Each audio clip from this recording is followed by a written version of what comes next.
industry, in terms of the larger industries and the bigger sector is ready. I think the problem would be more in the area of middle and small scale sector. So can we see a deferment of the July 1st deadline? I don't know. I think we'll know it within a few days, but it could be.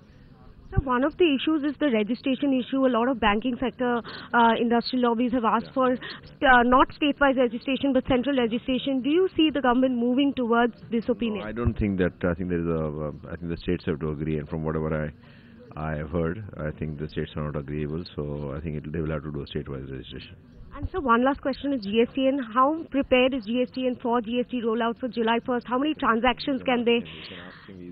How many transactions can GSTN handle? I think they talked about crores, something like that. I don't remember number of, but he made a presentation. I think they spent a lot of energy and effort in terms of gearing up for the future challenge. So, but I think it's better that you ask the GSTN head who was here rather than me. Yeah. And so one last question, exemptions is important under GST, but today media reports suggested there would be only 100 items under the exemption list. Do you think that would be problematic once GST is rolled out? No, I don't think so, because I think it's important to reduce the number of exemptions, because the more numbers of items are included in the GST, I think the government will be less having shortfall in terms of tax collection. So I think it's okay to have less exemptions. Find us on Facebook at facebook.com/ETNow and don't forget to click the like button. You can also follow us on Twitter at ETNowLive. To stay updated with all our programming, hit the subscribe button on our YouTube channel by logging on to youtube.com/ETNow.